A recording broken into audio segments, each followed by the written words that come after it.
Hi, Sandy. Hi, it's Dave. Hi, it's Kirk. Welcome to the ADK Rock and Metal channel. Today we are doing a breakdown, dissection, and pull apart review of Daath and Subterfuge, which is the opening track of the Hinderers' second album from them, American Death Metal from the 2000s. You can see I'm looking at my notes here because I've never heard of this band. And I was like, Daath? I'm sitting there going, Daath? Is it got an R in it? Is it meant to be Darth Vader piss take? I don't know what it's all about, but I have Hebrew no idea word. about this band. I've never heard of them Kirk, either. off Never the, heard of them. any feedback on this band? I'm sure you know like a history of them. Yeah, they did a comeback album this year called The Deceivers, and I gave it an 8 out of 10 in my Scream Blast Repeat review. And they're now signed to Metal Blade Records. This one that we're looking at was released in 2007 from the sophomore album released by Roadrunner. Then they moved over to Century Media. So well thought of in the progressive death metal scene. Okay. And yeah, it's good to see that they're back after 14 years of inactivity. Okay, well, the way we do this, we've all gone away. We've watched the video, listened to the song. We've broken it down into 1 minute blocks so that we can give you feedback as we go. And we're going to play you a minute at a time of the song so that you have reference to what we're discussing. So here is the first minute of Daath and Subterfuge.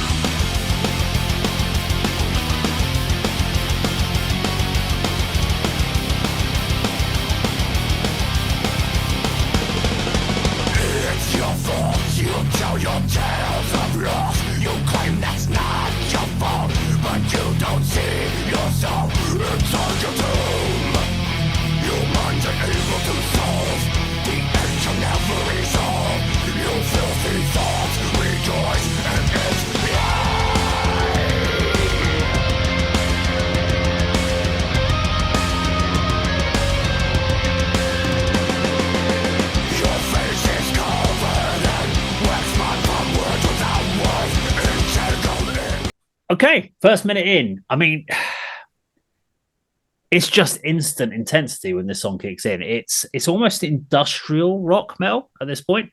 So when I read it was like American death metal, and I was like, okay, I kind of know what I'm going to expect. And then when it kicked in, I'm like, well, this feels much more industrial. This doesn't feel like what I was expecting. And then at like the 25-second moment, it just suddenly switches to groove and chug riffs. I was getting really confused as to what's going on here. And then has this uplifting bridge that's going to build you into this chorus. It was like, it's not, when you read American death metal, I was like, this is not American death metal as far as what I heard. I was thinking like, is it going to be something like Arch Enemy or something like early Arch Enemy sort of style? But this feels completely different. So very good for me. Nice surprise. But yeah, it didn't start the way I thought it was going to start. So yeah, interesting for me. Andy. Yeah, band I've never heard of, let alone sort of seen or heard in their material. I mean, I didn't really get the industrial vibe at the beginning. It was very melodic, and then the chugging riffs come in, and the vocals I think are really really cool, and then the sort of melody comes back as well. It's a sort of strange mix, maybe not what I was expecting from a band name that gives you the impression of something quite dark and sort of low end and heavy. So, but I know nothing about them, so it was a bit of a surprise to me as well. Yeah, American metal's in a good place in 2007. The bands that would have been new metal 7 years ago are now back into the thrash and death metal, and it starts to come back into the mainstream. And here's a great example of it. And listen to the crunch of that down picking riff and the clarity of the raspy vocals from Sean Farber are impressive. But Andy, this has probably got more in common with Chimera than like a death metal band like Cancer. So even though they're identifying with death metal, do you pick up on that as well? That there's definitely not like the Floridian death metal that we know. Yeah, there's definitely sort of like a Chimera feel, and the video itself has got the same sort of dark look to it as well as what we've seen from the two Chimera videos we covered on the channel. So yeah, absolutely agree with that. Okay, let's get to the next minute of the song. So this is minute 1 to minute 2 of the song for you at home.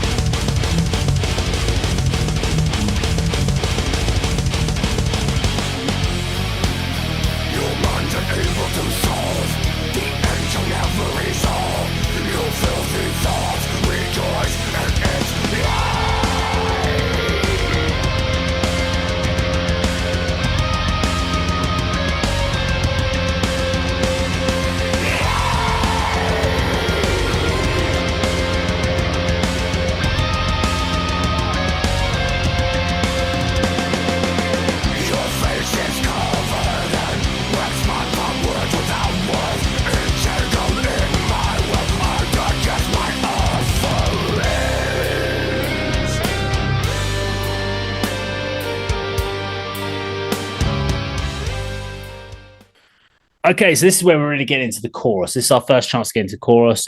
We've got this blast beat that comes in out of nowhere for me as well. I was just like, I kind of made this note here. I was like, within the first minute of the song, there have been 6 different riffs here. So it's not really giving you any real time to really become accustomed to that riff and settle in with it and get to know it and buy it a drink or whatever. It's just like, it's like speed dating, but with riffs. You've literally got your like 15 seconds to sort of find out a little bit about it and then move on. It's like melodic death metal meets Rammstein to me at this point. It's really odd, and I didn't know quite what to really make of it. At this point, we haven't got to the clean mid section. I think we're just about to sort of go into that. But yeah, it's just a very interesting track overall. It's one of those ones that listening to it in one take is tough to absorb everything. You need to go away and have a think about exactly what's doing and reabsorb it a couple of days later, etc. But Andy, thoughts? Yeah, I mean, it's a good mix of, as you say, lots of riffs and the fast drumming, blast beats. And the melody returns as well in this section. And it's sort of hinted from the very beginning as well, but it's become apparent now of the strong visual influence from the Alien film, from the video, that, you know, the setting that they're in, the backdrop and some of the scenes. But we don't see confirmation of that until the next section. But there's definitely implications there of what they're trying to portray with the video regarding, you know, beings from another world and that kind of thing. Whether that's the theme of the song, I don't know, but we've talked about this before. It doesn't necessarily, the visuals and the theme or the storyboard of the video doesn't necessarily need to match the lyrics of the song. You seem to think they do, Dave, whereas I, you know, just like the fact that they've taken an idea and say, well, let's use it for our video. Sorry, let's use this video idea for the song Subterfuge. It may or may not relate to aliens, but, you know, Kirk will have done the analysis. Maybe he can say yes or no to that. Yeah, I picked up on that. You're right. It reminds me of, what's the 4th Alien film? Was it Insurrection or Resurrection? Resurrection. Yeah, that's it. Yeah, with Sigourney Weaver and Winona Ryder. Scenes reminded me of that claustrophobic cargo ship environment. This is like a death metal version of Lamb of God at this stage. There's glimpses of prog metal towards the end at 1 minute 50 seconds as they ease off the accelerator. And to me, it's a reminder around this time that Opeth are probably the most influential metal band around in 2007. And you can hear them coming through in the music as well. These are one of those bands where the industry loves them. They're not critically acclaimed. They're not commercially successful. And I've never seen anyone wear their T-shirt. Yet all the metal labels and the PR companies are like, they're going to be the next big thing. And they kept pushing it. It never happened. And the fact that they came back this year after 14 years, and Andy, you'd not heard of them. Dave, you hadn't heard of them. I've got to be honest, they weren't on my radar in the late 2000s or early 2010s either. I wonder if that's because it's a stupid band name. It's a Hebrew word. Yeah, let's sure. But it doesn't mean anything to us over here, in the sense that it means something to some people. But if you're talking about the UK market, for instance, we've talked about how many band names have disappeared because that come and go. And I mean, I was going through my grassroots playlist of bands to put on the radio station next in January, and I'm looking at these band titles going, and I'm reading it going, is that the band name or is that the song title? Because it doesn't sound like, neither of these two titles sound like a song title or sound like a band name. They could just be two song titles for me. Is it Hebrew God, Kirk? It says in the branch of Jewish mysticism known as Kabbalah, Daath is the location where all 10 Sephirot in the Tree of Life are united as one. I've just butchered so many Hebrew words there. Okay. I don't really understand that I've just read out. Anyway.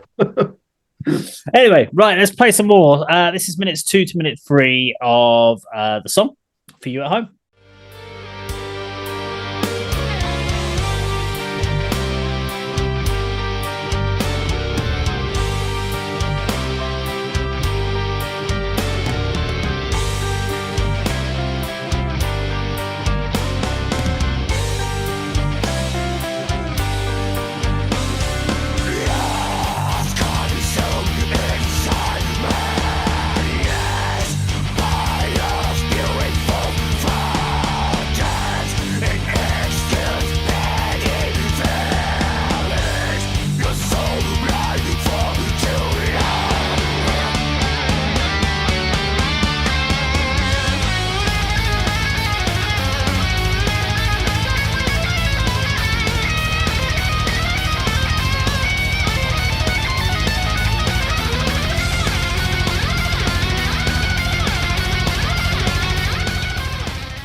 Okay, so we're now into this midsection. We've got this lovely clean section, which actually has a whole load of weight to it. Because normally you get like these clean sections, and they become quite delicate, and they lessen the weight of a song. This actually felt like there was just a different layer to the weightiness of it, because it just felt almost a little bit of oppressiveness to it. But it does help break the flow up of the rest of the metal, because it's been intense up to this point.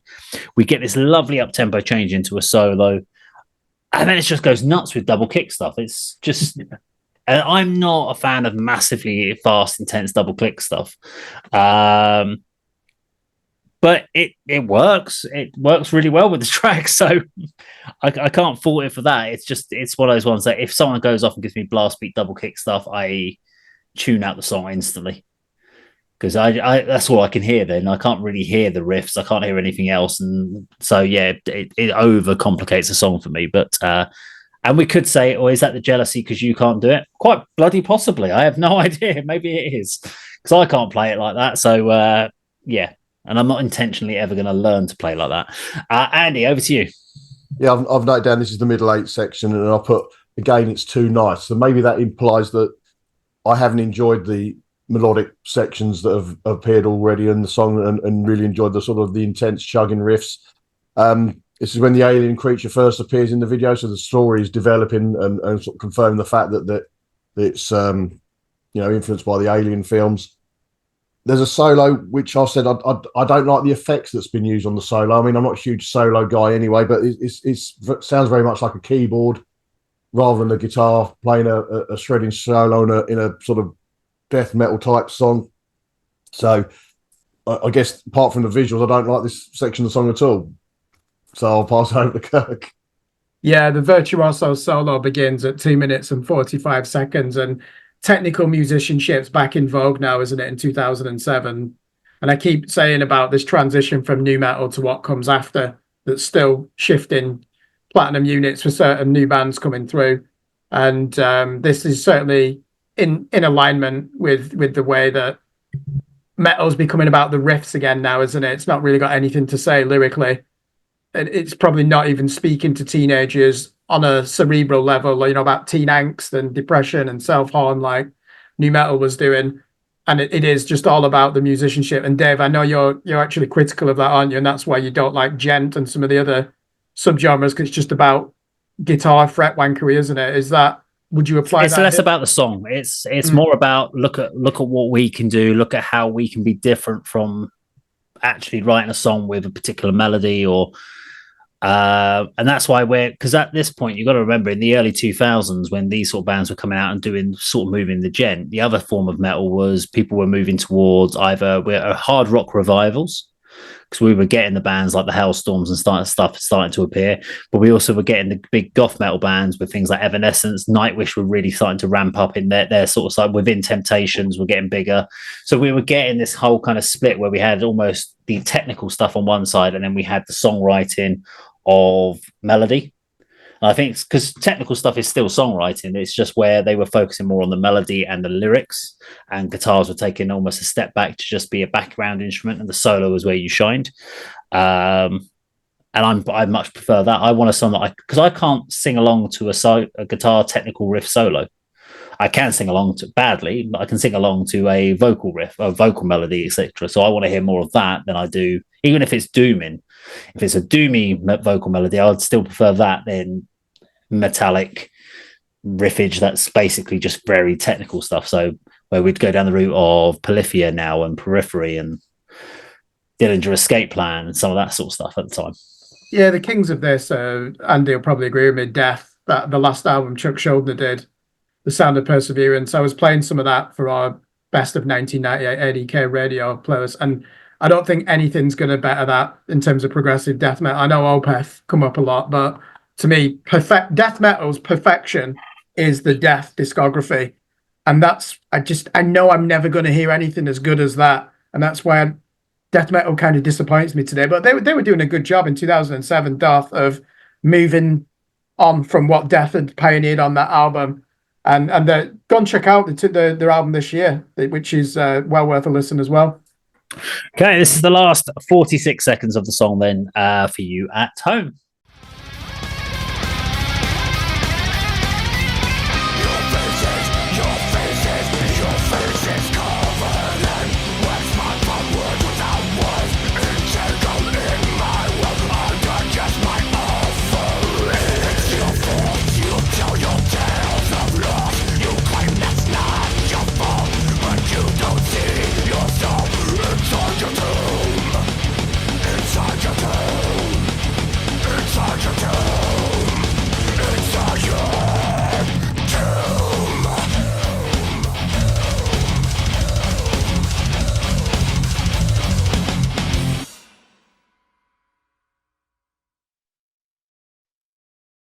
Okay, so really we've got this chorus that's just it's intense. Feels like it goes in so many directions at once, and then it almost finishes off on a new metal riff. When you listen to that last riff of the song, you're like, this just feels like it's a bit different. It's different to everything else that's come through, and you're listening to it going, this is just new metal at this point. You've just gone and borrowed that. Considering this is what I don't know when this came out, but it feels like they just went and went. What was left over from new metal? We'll throw one of those in there just in case. The overall thing for me, though, this song just felt chaotic. I couldn't. I found it really difficult to latch into a vibe of the track. I couldn't find my natural rhythm with it. And you could say, oh, but that's just because it's got weird time signatures or it's got a lot of changes in it. But when we talked about System of a Down and BYOB, that's got loads of changes on it. But I could vibe with that. On the first time I listened to it, I was instantly able to find my route with it because it gave you opportunities to naturally vibe. This one doesn't at all with me. So for me, it's one of those ones that I'm like, I'll walk away from it and go, thank you very much, but you're not for me, I'm afraid. But Andy, thoughts? You say about it being chaotic and not being able to get into the vibe of it. I mean, I think you said within the first minute or two there was about 6 riffs, so I understand what you're saying there. I mean, I think it's a really strong end to the song, but as you say, there's so much there. It's not as memorable and as accessible as some of the other ones we've covered today, or as you mentioned, the System of a Down track, which has got the chaotic elements and a lot going on, but is accessible and memorable. But yeah, it's you'd say you'd walk away from Daath. I would certainly check them out. But Kirk, it was interesting what you said earlier, where they're loved by the record labels, but not critically acclaimed, or one of the bands that spills off the tongue when you have conversations with your friends. I don't think I've even seen an interview in a magazine or an album review because it's not a band that I could put in any particular time. If they were new or old or whatever, I've just never heard of them. Which is really, really strange, as you say, because they're on the labels like Century Media and now Metal Blade, which perhaps the publicity departments of those record labels aren't doing a good enough job. It's hard to say, isn't it? Yeah, you're right. And I mean, Roadrunner is still the biggest heavy metal label in the world at this time, isn't it? Before they're taken over, I think in 2010, 2011. With this, Dave, I think what you're saying there, it creates an element of stress in you as a listener. To use an analogy, it's like being asked to go and hunt for some ferrets, and rather than put them in a cage, you've got them in this sack, and they're trying to get out of this sack, and you're stressed out trying to keep them in there from breaking free. That's probably... Or just like taking my dog for a walk. Yeah, or taking Smudge for a walk. It's stressful. You've just got riffs siding through the speakers left, right, and center. And I often love that music, certainly mathcore and not necessarily tech death. I find that boring as shit, to be honest, that genre. But progressive death metal, I can listen to this all day. This is my type of death metal. Okay, well, sorry, I was getting distracted by my dog because when I said I'll take my dog for a walk, he just went. So you can see his face. He's like, "What? Well, hey, we're going? What? Hey, I'm like, no, we're not yet. Got to wait till this is finished." That was Daath and obviously Subterfuge. Now, if you enjoyed our video today, please do like, share, and subscribe. And we will, of course, see you on the video sometime very soon. Take care.